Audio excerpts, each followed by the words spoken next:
show you some data news and my understandings as well. China's got a brand new data governance policy, and it's making things a whole lot smoother for foreign investors. No more red tape, no more hassles. Stick around as we dive into this exciting change and see how it's shaking things up for business worldwide. According to the latest proposed regulation on cross-border data flows published by the Data Protection Authority of China, the CAC, the vast bulk of business and personal activities involving sending Chinese data abroad will no longer go through a security assessment by the regulator, a move that is set to make life easier for multinationals with China operations. According to the new proposal, on which public feedback is being solicited until October 15. Now, the first amendment is intended to exclude legal obligations in some of the most common business activities involving data transfer. Exports of data generated by trade, academic, cross-border manufacturing, and marketing activities will no longer be subject to a regulatory security assessment or data protection review. The new proposal is aimed at regulating and promoting legal, orderly, and free flow of data. Personal data filed in cross-border shopping, remittance, air ticket purchases, hotel booking, and visa processing can be exported without the need for a security assessment, making it easier for foreign retailers, banks, and travel agencies to handle Chinese customer activity, while data relating to labor contracts can also be exported freely, making it easier for regional human resources departments to manage China-based staff. Also, personal data exports pertaining to health and security will also be exempt from security checks and reviews. A clause that is set to help foreign insurance companies and healthcare institutions serve China-based clients.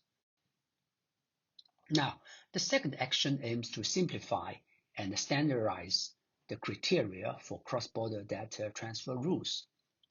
For data exports involving fewer than 10,000 Chinese individuals within a year, such data can be exported without the need to file for security assessment or data protection review. For data exports involving up to 1 million Chinese persons, the exports must use a standard export contract, the SEC, and register with the provincial Cyberspace Administration, but a security assessment can be waived. Only for those data exports involving over 1 million people will a security assessment be mandatory. The draft offers important clarity on existing cross-border data transfer rules. By way of background, important data is defined as any data that may endanger China's national security, economic operation, social stability, public health, or public security, if it is tampered with, destroyed, leaked, or illegally acquired or used. The draft rule took a different approach, which makes it clear that all data sent from China will not be regarded as important unless there is an explicit labeling of it as such by Chinese regulators or local authorities. Now we may relax our excessive worries about important data and concentrate on applications to state organs, critical information infrastructure operators, party, government, military, and confidential units actions. Finally, the draft includes the establishment of a data whitelist mechanism in specific trial areas.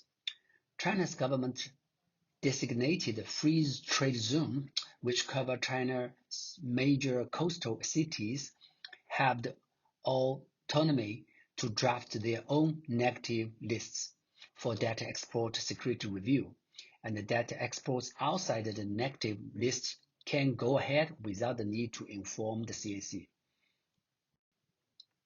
Okay, the proposed regulation comes at a time when Beijing is trying to turn a friendly face toward the foreign investors, and after China's tough data security requirements threatened to deter foreign business from investing in the world's second largest economy. To sum up, this new draft is a relief for Chinese companies and foreign investors, especially those that operate across borders.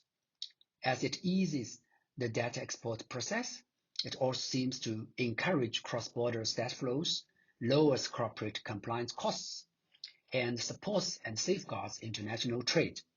It is crucial for building corporate confidence in this area. However, it remains to be seen how the draft rules will be finalized. The contents of the negative lists and the scope of important data remain quite ambiguous. We encourage business organizations to provide comments to the CAC in order to clarify some ongoing ambiguity during the security review process. And last, in light of the new regulation, we put forward the following suggestions to handle your data export out of China as your takeaways. Firstly, to conduct a DPIA of data export, the Data Protection Impact Assessment. Secondly, sort out the business scenarios and focus on finding out whether data is exported under the specific circumstances in the provisions of the draft. Step 3 predicts how much personal data you will send abroad next year. Moreover, updating the compliance toolkits for those who do not need to declare a security assessment, withdraw the application, or sign a standard contract instead. Of course, always keep an eye on the latest legislative changes, especially any adjustment to the consultant draft, as well as the data list released by the Free Trade Zone in the future. Okay, that's all. Thanks for watching, and please subscribe my channel. See you next time.